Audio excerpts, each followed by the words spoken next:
பேரவைத் தலைவர் அவர்களே, நான் இந்த சமூக நீதித்துறையினுடைய அறிவிப்புகளை அறிவித்துவிட்டு மாண்புமிகு முதல்வர் அவர்களை சந்திப்பதற்கு காலையிலே நான் நேரம் கேட்டிருந்தேன். உங்களிடமும் நான் அனுமதி கேட்டுவிட்டு தான் நான் மாண்புமிகு முதல்வர் அவர்களை சந்தித்து ஏற்கனவே நான் சொல்லிட்டேன். இல்ல 5 நிமிடம் அனுமதி கேட்டார்கள், 3 பேர் அனுமதி கொடுத்து இதுக்கு ஏதோ வெளியில் போயிட்டேன், பொறுப்பில்லாமல் இருப்பது போன்று ஒரு செய்தியை சொன்னார்கள். அப்படி என்னுடைய சகோதரர் மரியாதைக்குரிய ராஜா அவர்கள் பேசும்பொழுது ஆதிதிராவிடர் மக்களுக்கு அல்லது தலித்துகளுக்கு என்னென்ன செய்ததை அவர் சொல்லியிருக்கிறார், அவர் ஆட்சி காலத்தில் என்னென்ன செய்திருக்கிறார்கள் என்று சொன்னார்கள்.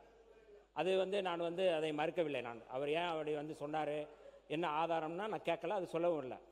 ஆனால் வெள்ளிக்கிழமை பேசும்பொழுது மாண்புமிகு முன்னாள் உயர்கல்வித்துறை அமைச்சர் அவர்களாக இருக்கட்டும் அல்லது அதிமுகவுடைய முன்னாள் உயர்கல்வித்துறை அமைச்சராக இருக்கட்டும், அவர்கள் பேசும்பொழுது தலித்தை நாங்கள் பொது தொகுதியிலே கோயம்புத்தூரில் நிறுத்தினோம் என்று அவர் சொன்னார். அதிமுகவுடைய முன்னாள் உயர்கல்வித்துறை அமைச்சர் பேசும்பொழுது நாங்கள் திருச்சியில் நிறுத்தினோம், தலித் எழில்மலையை நிறுத்தினோம் என்று அவர்கள் சொன்னார்கள். நான் இந்த அவையிலே கேட்க வேண்டிய கேள்வி என்பது, நீங்கள் இந்த நிறுத்துவது என்பது கோட்பாட்டு அடிப்படையில் பேசுகிறீர்களா அல்லது பச்சாதாபத்தின் அடிப்படையில பரிதாபத்தின் அடிப்படையில் இதை சொல்கிறீர்களா? நான் சொல்றேன். தயவு செய்து இருங்க. பேசுறேன். நிக்காதீங்க, உட்காருங்க. சாருங்க அமைதியா பாருங்க, எல்லாருக்கும் உட்காருங்க. மாணவ உறுப்பினர் மாணவர் சி வி சண்முகம் உட்காருங்க. உட்காருங்க. நீங்க பேசுங்க, பேசி முடிக்கிட்டுங்க, பேசி முடிங்க. பேசுங்க. பச்சாதாபம் பரிதாபம் அடிப்படையில் தலித்துகளை ஆதிதிராவிடர்களை நீங்க பார்ப்பதாகத்தான் நான் பார்க்கிறேன். ஒன்று. இரண்டாவது செய்தி நான் சொல்றேன், நான் சொல்லி முடிக்கிறேன். இரண்டாவது செய்தி சொல்றேன். இல்ல உண்மையாவே பேசி முடிக்கிட்டுங்க. அது இல்ல ஏன் இவ்வளவு பதற்றப்படுற? நான் ஒண்ணுமே கேட்கல, இப்பதான் ஆரம்பிக்கிறேன். நான் இதுதான் நீங்க தலித்துகளை நீங்கள் இல்ல தலித்துகளை பேச விடாமல் இதுதான் நீங்க செய்யற காரியமா? நான் கேட்கிறேன். நான் முழுமையாக பேசுவதற்கு எங்களுக்கு அனுமதி கொடுங்கள். நான் முழுமையா பேசணும்.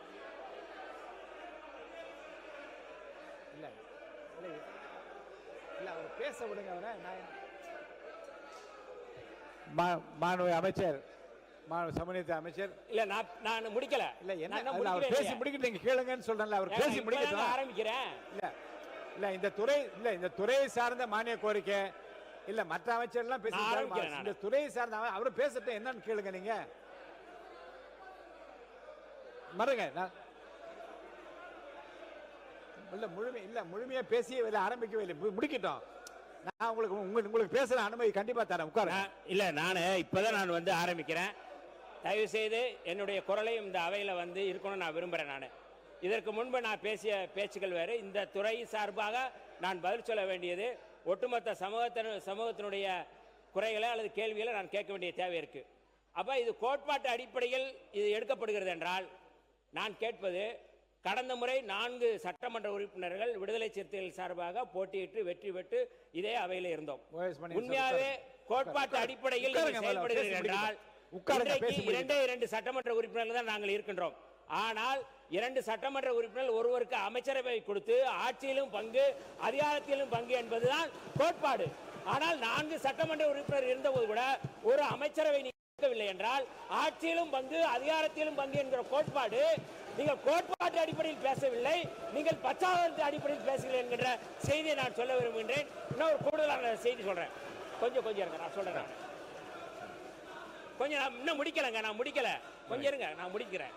நீங்க எப்படி பாக்குறீங்க? கொஞ்சம் இருங்க அண்ணா, கொஞ்சம் இருங்க, நான் சொல்லி கொஞ்சம் மாண்புமிகு அண்ணா இருங்க, நான் கேட்கிறேன். நாங்க இன்னைக்கு அமைச்சரவைக்கு வந்த பிறகு ஒரு செய்தியை நான் சொல்றேன். நான் அமைச்சரவைக்கு வந்த பிறகு சோபா மாடல் என்கின்ற ஒரு குறியீடு சொல்லப்படுகின்றது. இந்த சோபா மாடல் அப்படிங்கறத எப்படி நான் பாக்குறேன் அப்படின்னா, நான் சொல்லி முடிக்கிறேங்க. ஏன் நீங்க சொன்னீங்கல்ல, நான் சொல்ல வேணாமா? நான் சொல்லிடுறேன், அதுல நீங்க திருத்தம் பண்ணுங்க. நான் சொல்றேன், நான் தயவு செய்து சொல்றேன். நான் தென் மாவட்டத்திலிருந்து வந்த சாதி கலவரத்திலிருந்து பாதிக்கப்பட்ட ஒருவன். நான் அந்த பாதிப்புகளிலிருந்து நான் சென்னைக்கு வந்திருக்கிறேன். எங்களுடைய தலைவர் எழுச்சி தமிழர் தொல்காப்பியன் திருமாவளவன் அவர்கள் இன்றைக்கு கூட அவர் ஒரு குழந்தையை அழைத்து வந்து பள்ளியில் விடுவதை போல என்னை வந்து சட்டப்பேரவையில் உங்கள் முன் விட்டு சென்றார். இன்றைக்கு கூட ஏன் இதை நான் சொல்கிறேன் என்றால், இன்றைக்கு கிராமங்களில் பார்த்தால் சாதி அணுகுமுறை எப்படி இருக்கிறது? கொஞ்சம் இருங்க அண்ணா, இருங்க, நான் சொல்லிடுறேன். சாதி அணுகுமுறை எப்படி இருக்கிறது? நான் பேச இல்ல, சுருக்கிறேன், கொஞ்சம் இருங்க, நான் சொல்லிடுறேன். நான் சொல்றேன். நான் அந்த சாதி அணுகுமுறை எப்படி இருக்கு என்றால், கிராமங்கள்ல வெள்ளை சட்டை போட்டு வந்தா நீங்க வந்து இவனுக்கு வந்த வாழ்வை பார் என்று சொல்வார்கள். புதிய கார் வாங்கிட்டு வந்தால் இவனுக்கு வந்த வாழ்வு என்று பார்ப்பார்கள். எங்கள் கிராமத்தில் எனக்கு ஏற்பட்ட அனுபவத்தில் நாங்கள் புதிய கட்டில் ஒன்று வைத்திருந்தோம். புதிய கட்டில்.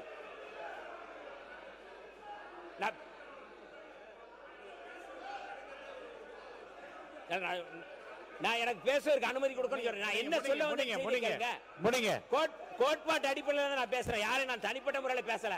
தயவு செய்து திமுக உறுப்பினர்கள், நான் வந்து கோட்பாட்டு அடிப்படையில் பேசல, தனிநபர் அடிப்படையில் பேசல. ஆனால் அவங்க தனிநபர் அடிப்படையில் பேசுறாங்க. நான் சொல்றேன், நான் பதில் சொல்றேன். அப்ப நீங்க எந்த அடிப்படையில் பேசுறீங்க? நீங்க இல்ல வேற கருத்துக்களை இல்ல. ஆனா கொஞ்சம் முடிங்க, இதோட முடிங்க. நான் முடிக்கிறேன். உயர்கல்வித்துறை அமைச்சர் உட்காருங்க. உயர்கல்வித்துறை அமைச்சர் உட்காருங்க. நீங்க இல்ல உயர்கல்வி நீங்க உட்காருங்க. உயர்கல்வித்துறை அமைச்சர் உட்காருங்க. நீங்க உட்காருங்க. உயர்கல்வித்துறை அமைச்சர் உட்காருங்க. முடிங்க. உட்காருங்க. நீங்க உட்காருங்க. நான் பேசுவதற்கு எனக்கு அனுமதி கொடுங்க தயவு செய்து. நான் முடிக்கிறேன். இந்த சப்ஜெக்ட் முடிக்கிறேன். இல்ல நான் என்ன கேக்குறேன், உங்களுக்கு பதிலுரை வேறு இருக்கிறது. இருங்க. இல்ல இதை ஒட்டி நீங்க கருத்துக்கள் நிறைய சொல்லிவிட்டீர்கள். உங்களுக்கு பதில் உரை வேறு இருக்கிறது. இருங்க. இப்ப நீங்கள் பேசிய கருத்துக்களை ஒட்டி நீங்க பேச போறீங்களா? மாண்புமிகு நான் சொல்லி முடிச்சிடுறேன். நான் பேசி முடித்த வரை அவர்களுக்கு அனுமதி கொடுங்க. நான் பேசி முடிக்கிறேன், அவங்க பதில் சொல்ல. நான் சொல்றேன். நான் அதற்கான பதில மட்டும் நான் எந்த பின்னணியில் இதை சொல்றேன்னு மட்டும் நாங்க தயவு செய்து நீங்க புரிஞ்சுக்கணும். சுருக்கமா நான் சொல்றேன். அமைதி காக்க சொல்லுங்க. முடிங்க.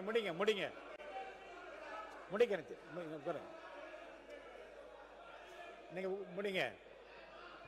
முடிங்க. மாண்புமிகு சமூகத்துறை அமைச்சர் முடிங்க. மாண்புமிகு பேரவைத் தலைவர் அவர்களே, நான் இதை ஏன் சொல்கிறேன் என்றால், கிராமத்தில் வந்து சாதி பின்புலத்தில் அல்லது சாதி ஆதிக்கத்தில், பண்ணை ஆதிக்கத்தில் பல செயல்பாடுகள் இருக்கின்றன.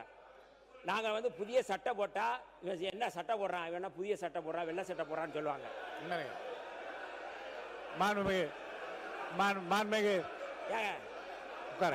என்ன சொல்ல வரேங்கிறதா தெரிய வேணாமா? மாண்புமிகு கொஞ்சம் உட்காருங்க. மாண்புமிகு அவை முடிச்சிடலாம்.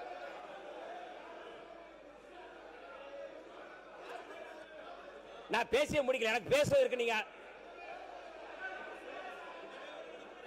மாண்புமிகு அவை முன்னவர் இல்ல. இங்க பாருங்க, இதுவே ஒரு ஒடுக்குமுறை. உட்காருங்க. இதுவே ஒரு உட்காருங்க. உங்களுக்கு உட்காருங்க. அவை முன்னவர் முடி.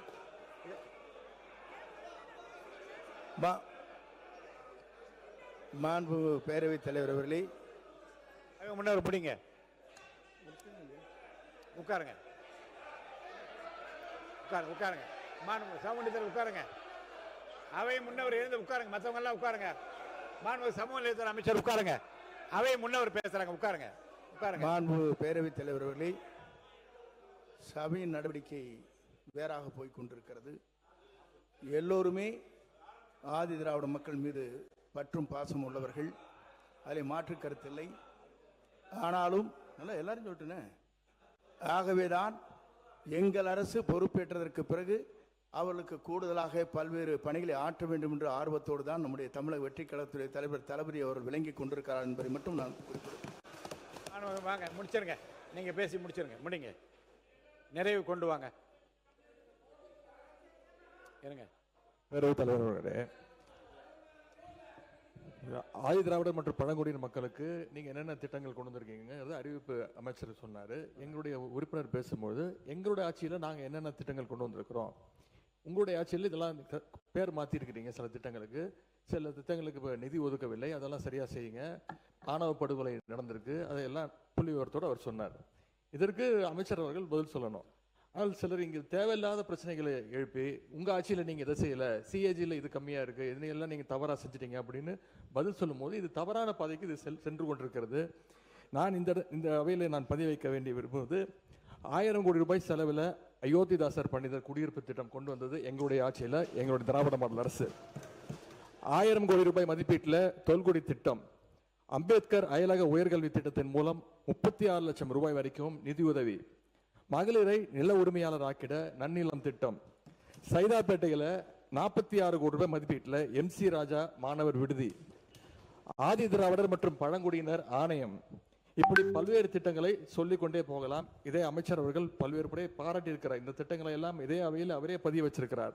இது எல்லாவற்றுக்கும் மேலாக ஆதி திராவிடர் மற்றும் பழங்குடியின மக்களுக்காக ஒதுக்கப்படுகின்ற அந்த நிதி உரிய முறையில் செலவிடப்படுவதை உறுதி செய்யும் விதமாக ஆதி திராவிடர் மற்றும் பழங்குடியினர் மேம்பாட்டு செயல் திட்டம் சட்டம் 2024 அதை நிறைவேற்றம் செய்தது எங்களுடைய முதலமைச்சர் எங்களுடைய திராவிட மாடல் ஆட்சி என்பதை இங்கே பதிய வைக்க விரும்புகிறேன்.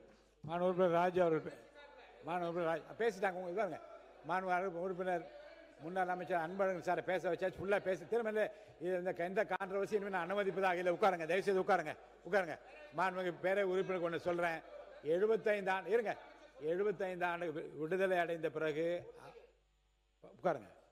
பல்வேறு ஆட்சி மாற்றங்கள் ஏற்பட்ட நேரத்திலும் அவ்வப்போது ஆண்ட ஆட்சிகள் தங்களால் இயன்ற வரைக்கும் ஆதி திராவிட பெருமக்களுடைய வாழ்வு முன்னேற்றத்திற்காக பல திட்டங்களை எல்லாம் கொண்டு வந்தார் என்பது இங்கே பல்வேறு நிலைகளிலே பதிவு செய்து விட்டீர்கள்.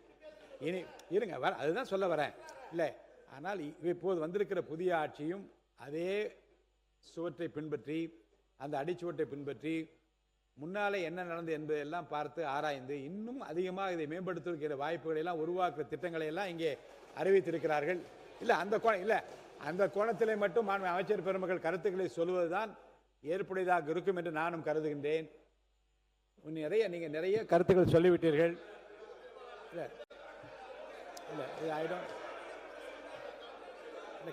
நீங்க பேச போறீங்களா? ஒரு கருத்தை மட்டும் அவர் சொல்லட்டும், அதுக்கப்புறம் கோவை ஸ்டேடியம் பேச அனுமதிக்கிறேன். பேரவைத் தலைவர் அவர்களே, இல்ல இந்த பிரச்சனை குறித்து முடிக்கிறதா இல்ல, இங்கே சொல்லப்படுகிற கருத்துக்கள் வெளியில சமூகத்தில் எந்த விதமான பிரச்சனை ஏற்படாமல் பேச வேண்டிய பொறுப்பு நமக்கு இருக்கிறது. அதுதான் நான் சொல்றேன். அந்த வகையில அந்த வகையில இதை நிறைவு செய்ய வேண்டும் என்று நான் விரும்புகிறேன். அந்த வகையில நிறைவு செய்ய வேண்டும் என்று உங்களை நான் கேட்டுக்கொள்கிறேன். அடுத்து உங்களுக்கு கொடுக்குறேன். பேசி முடிச்ச உங்களுக்கு நீங்க தான் கடைசி. இது குறித்து நீங்க கடைசியில பேசுவீங்க. இது குறித்து கடைசியா கோவை சேர்ந்தவர்கள் நீங்க முடிச்சு வைக்கிற மாதிரி நான் பண்றேன். உட்காருங்க. நீங்க ஆசிரியர், நீங்க யாருக்கு ரெக்கமெண்ட் பண்ண வேணாம். உட்காருங்க, நீங்க பேசுங்க. உட்காருங்க. பேரவைத் தலைவர்களே, எதிர்க்கட்சி தலைவருக்கு நன்றி. ஒரு குறிப்பை சொன்னாரு, நாங்கள் சிலைகளை அமைத்தோம் அப்படின்னு. நான் ஒரே ஒரு கேள்வி கேட்கிறேன் அவரை பார்த்து. கேள்வி கேட்கக்கூடாது. என்ன கேட்கிறேன்னு பேச சொல்லுவேன். எனக்கு ஒரு பதிவு வேண்டும். என்ன? சரி, கேள்வி கேட்க கூடாது. ஓகே, எதிர்க்கட்சி தலைவர் பார்த்து கேள்வி கேட்க கூடாதா? சரி, கேள்வி கேட்கல. சரி, ஒரு பதிவு பண்றேன். சரி, நான் ஒரு பதிவு பண்றேன். இங்க இருக்கவங்களை ஒரு பதிவு பண்றேன். என் பதிவு என்னன்னு கேட்டுக்க சொல்லுங்க. நான் ஒன்னும் அவைக்கு வந்து தப்பா பேசல. நான் என்னோட கேள்வியை வாபஸ் வாங்கிடுறேன். என்னோட பதிவு பண்றேன். ஓகேங்களா? என்ன பதிவுனா, சமூக நீதி பேசக்கூடிய திராவிட முன்னேற்ற கழகம் அந்த காலத்துல அதிகாரம் கூட கிடையாது. பெரியார் அவர்களும் அண்ணா அவர்களும் இங்க கேஸ்ட் ரிசர்வேஷன் பிரச்சனை வரும் பொழுது மிகப்பெரிய போராட்டத்தை ஏற்படுத்தி அரசியலமைப்பில் முதல் அமெண்ட்மெண்ட்டை கொண்டு வந்தாங்க. ஓகேங்களா? ஆனால் நான் என்ன பதிவு பண்றேன்னா, போன ஆட்சியில் சமூக நீதி பேசக்கூடிய திமுக சாதிவாதி கணக்கெடுப்பை பத்தி பேசவே கிடையாது. அது ஒன்றிய அரசு தான் செய்யணும். ஆனால் Telangana government, west Bengal government, பீகார்ல 3 மாசத்துல சாதிவாரி கணக்கெடுப்பு நடத்தி சோசியல் எக்கனாமிக்கல் ஸ்டேட்டஸ் அதை கொண்டு வந்து நடைமுறைப்படுத்தினாங்க. ஏன் கர்நாடகால முன்னாள் முதலமைச்சர் சீதாராமையா கொண்டு வந்தார் அதை. ஆனால் இங்க இருக்கக்கூடிய சமூக நீதி பேசிய திமுக சாதி வாரி கணக்கெடுப்பை ஃபைல தூக்கி எங்கேயோ போட்டுட்டாங்க.